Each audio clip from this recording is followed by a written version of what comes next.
801-й избирательный участок полностью готов к предстоящим выборам. В Доме культуры Троицкого собрались общественники и местные жители, которые неравнодушны к будущему своего села, региона и всей страны. Старшее поколение уверено, что в день голосования каждый обязан отдать свой голос за того или иного кандидата. Дал халашки, на халашки, ши сагл, ши саг, ши на халашки, ребех козлу, отте выбора цухоржмашк, мех коржмашк, хававис, цушин хеттер болши, дагу каблеш болсага кашта сибес. З цитасичи, з хативен цахтивиачи, жвыборыш, лертхалеш без агубяц, так на хатацам дагдох. Цендечи харбар хавин угс фудал футтаже хус швейна алла хус истхлырхын гырлсак барвин хус каштаса дабахчы з шейни дикадысын мягкая дикады. Честный, ответственный, справедливый, готовый решать проблемы и созидать на благо народа. Именно такими качествами должен обладать будущий депутат, считают жители села. Республика развивается, и нужно постоянно идти в ногу со временем. Поэтому будущих народных избранников нужно выбирать, взвесив все «за» и «против».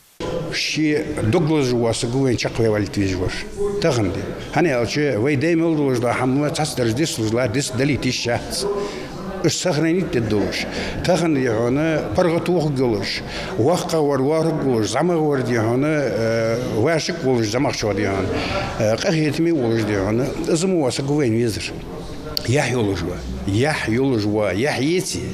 Я камен хугват, ешину хугват, яна хугват. Азмур гвен визит. Вайца кашту ташари шадари, азмур именно вен хату вогу. Подготовка участковой избирательной комиссии 801 началась 6 сентября. С 8 по 16 число будет идти прием заявок для тех, кто по тем или иным причинам не сможет посетить избирательный участок. Как правило, это инвалиды и пожилые люди. Ну а все остальные в течение 3 дней выборов могут прийти и опустить бюллетень в урну за своего кандидата. У нас будут стоять в обязательном порядке у входа медицинские работники, которые будут проверять температуру, обрабатывать руки, выдавать, если у них нет с собой маски, в обязательном порядке маски.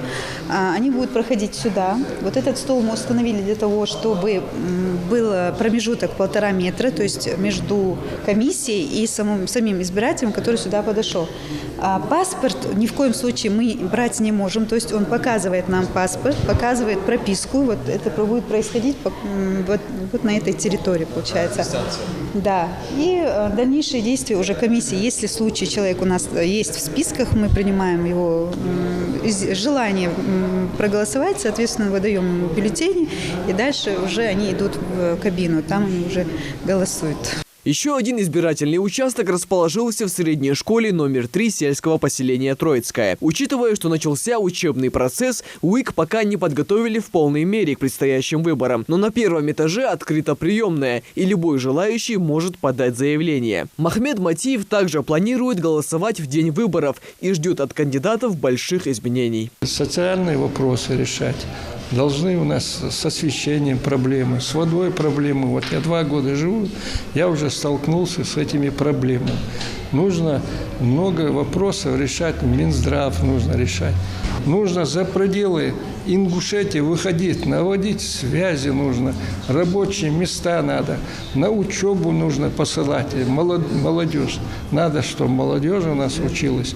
У нас хорошая молодежь, у нас есть будущее. Всего на территории сельского поселения Троицкое развернули 3 избирательных участка. На каждом из них будут созданы все необходимые условия для избирателей в день голосования. Будет обеспечена безопасность и соблюдены эпидемиологические требования. Я думаю, 60-65% явки, наверное, это как минимум, наверное, будет. А так, потому что мы с общественностью разговаривали, с духовенством разговариваем, есть сходы, есть молодежью разговариваем.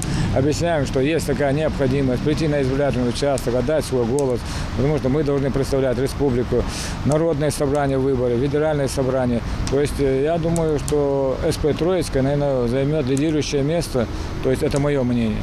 Напомним, что выборы в этот раз пройдут 3 дня вместо привычного одного. 17, 18 и 19 сентября жители Ингушетии будут выбирать депутатов в Государственную Думу и новый состав Народного собрания республики. В этот день своим решением они определят состав законодательной власти и в стране, и в регионе на ближайшие 5 лет. Микаил Тангиев, Акромат Досхоев, Новости 24.